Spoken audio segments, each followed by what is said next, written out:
আসসালামু আলাইকুম। মুনিরা blog kitchen থেকে আমি মুনিরা বলছি। আজ আপনাদের তৈরি করে দেখাবো একদম কচি কচি পুঁইশাক দিয়ে কাঁঠালের বিচি আর চিংড়ি মাছের একটি মজাদার স্বাদের রেসিপি। যে কেউ দেখলে সহজে এই রেসিপিটি তৈরি করে নিতে পারবেন। তো এই পুঁইশাকের বর্ষার সময় পুঁইশাক আর কাঁঠালের বিচির এই কম্বিনেশনে রেসিপিটি খেতে কিন্তু খুবই ভালো লাগে। এছাড়া শুটকি মাছ দিয়েও রান্না করা যায়। এখানে দেখুন আমি পুঁই শাক নিয়েছি, একদম তরতাজা কচি কচি পুঁই শাকের আগা অংশগুলো আর কিছু পাতা। তো এখন এগুলোকে অফ ক্যামেরাতে ভালো করে কেটে ধুয়ে পরিষ্কার করে নেব। একদম এরকম মোটা মোটা পুঁই শাক ছিল কয়েকটা। তো সেই পুঁই শাকগুলো কেটে নিয়েছি আর ডাঁটাটা নিয়েছি নরম জন্য। তো এখন আমি এই যে কাঁঠালের বিচি আরও উপকরণগুলো সবগুলো অফ ক্যামেরাতে রেডি করে নেব। এখন রান্না করতে চলে এসেছি। পেঁয়াজ আর কাঁচামরিচ প্রথমেই দিয়ে দেব। কাঁচামরিচটা পরে অনেকেই দেয়, তবে আমার কাছে প্রথমে কাঁচামরিচটা দিলেই ভালো লাগে খেতে। তো আমি প্রথমেই দিয়ে নিলাম। দেওয়ার পরে এখন দেখুন এভাবে অনবরত নেড়ে চেড়ে একটু কালার আসা পর্যন্ত অপেক্ষা করব।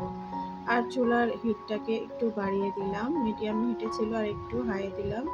এখন আমি এখানে কিছু দেশি চিংড়ি মাছ দিয়ে দিলাম। দেশি চিংড়ি মাছের এই রেসিপিটি খেতে কিন্তু খুবই ভালো লাগে। আবার অনেকে চাইলে এখানে বিভিন্ন ধরনের শুটকি মাছ দিয়েও কিন্তু এই রেসিপিটা তৈরি করতে পারে।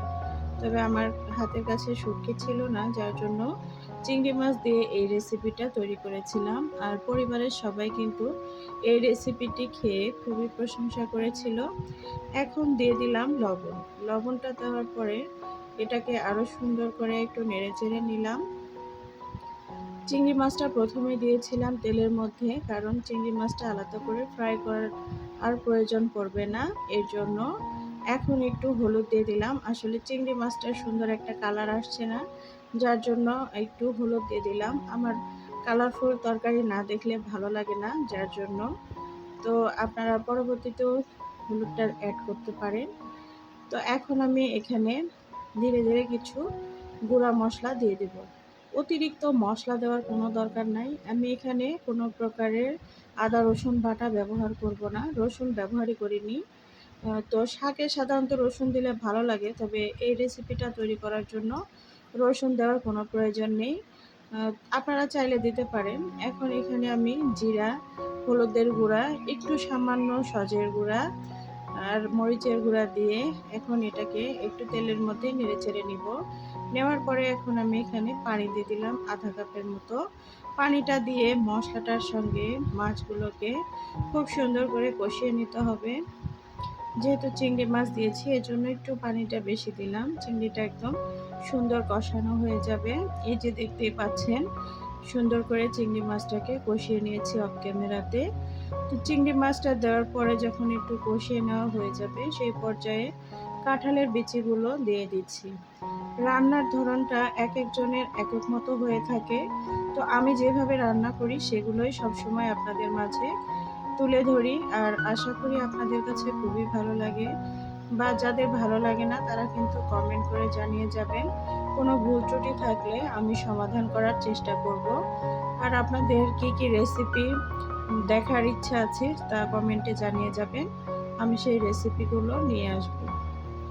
তো এখন এই যে কিছুটা গরম পানি দিয়ে নিব। আমি এখানে গরম পানি দিয়েছিলাম, সেই গরম পানিটা ঢেলে নিলাম। নেওয়ার পরে এখানে কাঁঠালের বিচির মধ্যে গরম পানিটা দেওয়ার কারণ হচ্ছে কাঁঠালের বিচিটার মধ্যে ঠান্ডা পানি দিলে ভালোভাবে সেদ্ধ হতে চাইবে না, এর জন্য একটু গরম পানি দিয়ে নিলাম।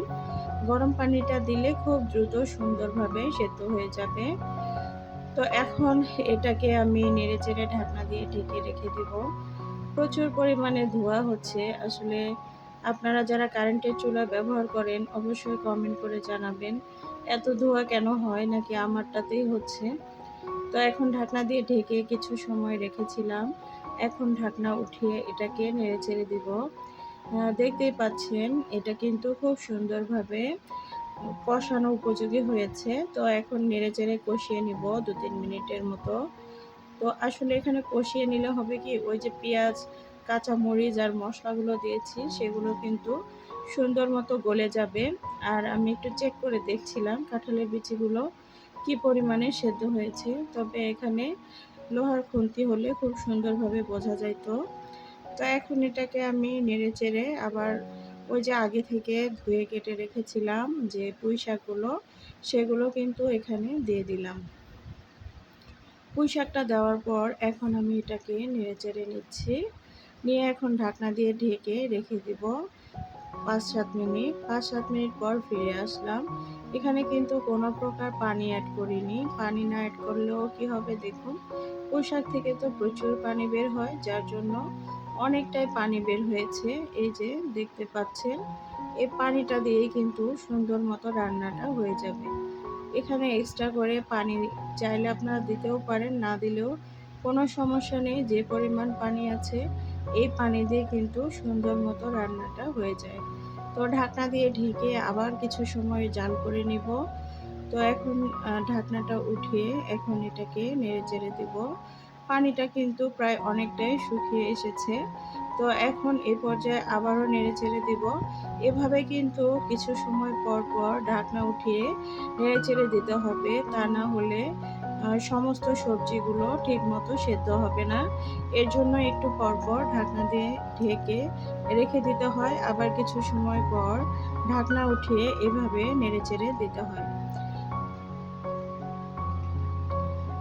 গ্রামে সাধারণত টাটকা টাটকা সবজিগুলো পাওয়া যায়, আর সেই সবজিগুলো দিয়ে এরকম রেসিপি তৈরি করলে কিন্তু অসাধারণ হয়ে থাকে। তো দেখুন এখন আমার তরকারিটা কিন্তু প্রায় হয়ে এসেছে। আর ৫ মিনিট জাল করলেই রেডি হয়ে যাবে। তো ৫ মিনিট পরে ফিরে আসলাম। এই যে দেখুন, মাশাআল্লাহ আমার তরকারিটা কিন্তু প্রায়ই হয়ে এসেছে। এই সামান্য পানি আছে, এই পানিটাকেও আমি শুকিয়ে নিব। পানিটাকে আরেকটু জাল করে শুকিয়ে নিতে পারলেই রেডি হয়ে যাবে। হালকা একটু ঝোল ঝোল থাকবে, এতে করে খাওয়ার সময় খুবই ভালো লাগবে। একদম শুকনা করব না আমি রেসিপিটা। তো একটু হালকা হালকা ভেজা ভেজা থাকলে খেতে ভালো লাগবে। তো গরম ভাতের সঙ্গে এরকম একটা রেসিপি থাকলে কিন্তু আর কোনো কিছুর প্রয়োজন পড়বে না। একটু ভর্তা আর একটা লেবু দিয়ে এই রেসিপিটা দিয়ে পুরা কিন্তু লাঞ্চ বা ডিনারে খাবার কমপ্লিট হয়ে যাবে। ভিডিওর এই পর্যায়ে এসেও যারা লাইক দিতে ভুলে গিয়েছেন একটা লাইক দিবেন। আর যারা এতক্ষণ সময় নিয়ে আমার ভিডিওটির সঙ্গে ছিলেন সবাইকে অসংখ্য অসংখ্য ধন্যবাদ। ভালো থাকবেন, আর কেমন লাগলো রেসিপিটা কমেন্ট করে জানাতে ভুলবেন না। আজকে চলে যাচ্ছি, আবার ফিরে আসব নতুন কোনো রেসিপি নিয়ে। তত সময় ধরে আপনারা অনেক ভালো থাকুন, দোয়া রইল। আল্লাহ।